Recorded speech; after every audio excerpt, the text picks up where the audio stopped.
Police officer Geronimo Inez was reacting to, quote, the presence of that gun and the display of that gun, end quote, when he opened fire on Philando Castile. He says, and that's coming from his attorney, Thomas Kelly.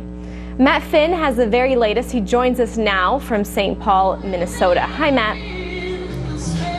Good afternoon, Elizabeth. Much more information coming out this afternoon in this case. We are starting to hear much more about the officer's side of the story. By and large, up until this point, we have only heard the girlfriend's account, mostly due to that Facebook video that many of us have seen over and over again. A short while ago, I spoke to the officer's attorney, Tom Kelly.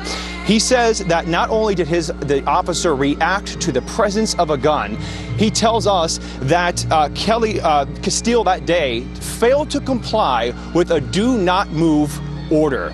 That Officer Inez ultimately told Castile do not move, and that he failed to comply with that order, and that there was apparently a visible gun. We've also went back and looked at the Facebook video, and there are certain freeze frames that might indicate a gun on Castile's lap. I spoke to the attorney of the officer, and he says it would not be far-fetched to assume that could very well be the gun on his lap, because he says his client, the officer, responded to the active presence of a gun. We have also heard police scanner audio that we cannot independently confirm right now is authentic, but that law enforcement officials tell us sounds and looks authentic. And that audio appears to indicate that the officer was telling dispatch the day that he pulled that car over, that he was pulling the car over because Castile fit the description of a wanted suspect in an armed robbery just a few days prior.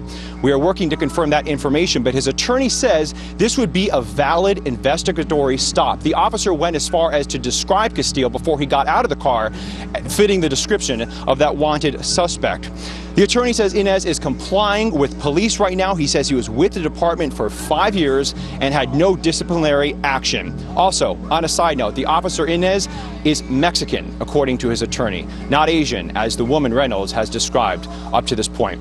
Back to you, Elizabeth. All right, Matt Finn reporting live. Great job, Matt.